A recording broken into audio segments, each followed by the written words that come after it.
It started on an ordinary Tuesday evening. I was driving home from work, the sun already dipping below the horizon, when something on the side of the road caught my eye. A phone, lying face up on the gravel shoulder. Its screen was cracked, but the backlight was still on, flickering slightly. At first, I kept driving, but something nagged at me. Maybe it belonged to someone who needed help. Against my better judgment, I pulled over, got out, and picked it up. It was cold, much colder than it should have been for something sitting out in the open. The screen displayed nothing but a simple message: "Do not answer." Weird. I pressed the side button. The screen lit up fully. No passcode. It was unlocked. The wallpaper was a blurry image, hard to make out, but it looked like trees. Maybe woods at night. I wasn't sure. Before I could explore further, a notification popped up. A text message. "Unknown. He's watching you." I froze. I glanced around the empty road. Nothing. Just me and the distant sound of crickets. Another message came through. "Unknown. Don't look behind you." Every instinct told me to turn around, but I couldn't. My legs locked in place, my breathing shallow. Then footsteps. Faint. Crunching gravel. I spun around. Nothing. I should have left the phone. I should have thrown it back where I found it. But instead, like an idiot, I got back in my car, with the phone, and sped home. The entire drive, the screen kept lighting up with notifications. Non-stop. I didn't dare look. I just drove. When I finally pulled into my driveway, my hands were shaking. In the safety of my living room, I finally checked. There were 83 new messages, all from unknown.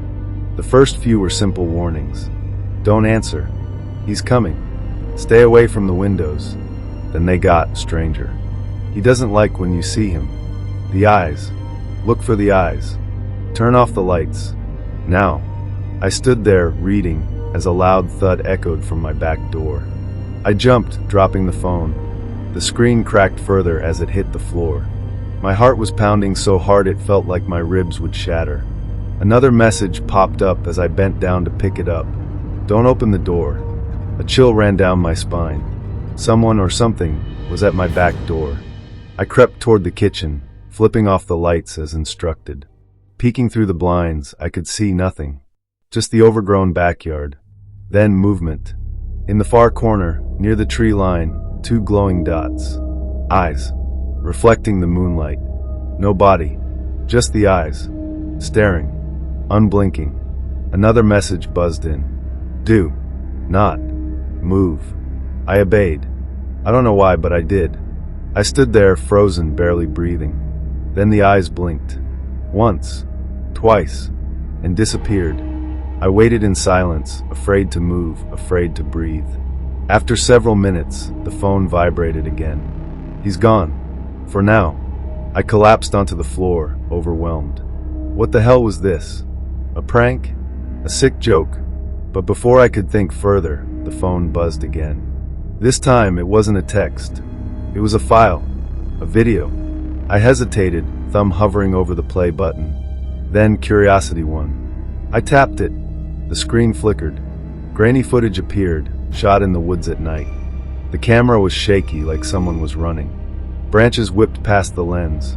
The sound of frantic breathing filled the audio.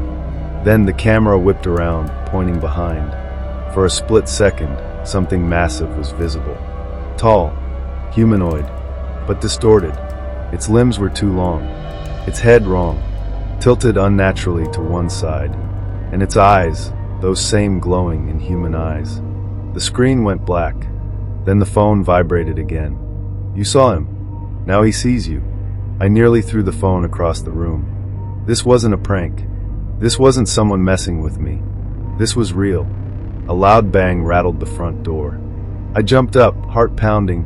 Someone was knocking. No, not knocking. Pounding. I crept toward the peephole. What I saw made my stomach drop. There was nobody there. But the shadow cast on my porch didn't match that. It was massive, tall, hulking, breathing. I could hear it. A heavy, wet breathing, like lungs filled with water.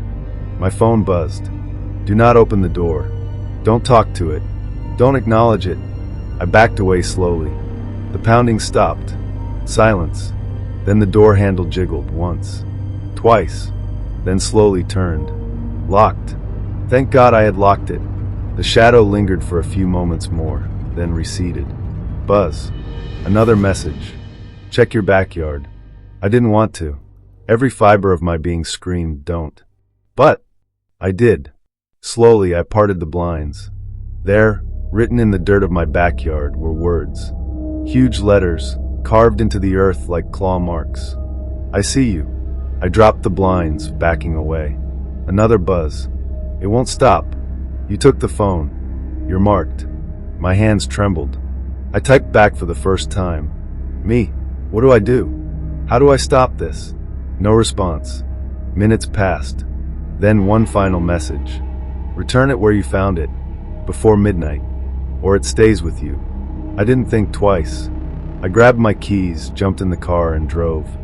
Fast. Back to that same stretch of road. It was darker now. No cars. Just silence. I stopped where I'd found the phone and stepped out. The air felt heavier, thicker. I placed the phone on the gravel, right where it had been. As soon as I stood up, the screen went black. Completely dead. No goodbye. No final message. Just off.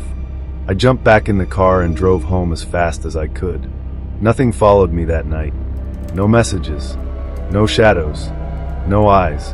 But sometimes, when I pass that road again, I swear I see a faint light flickering on the shoulder. Like a phone waiting for someone else.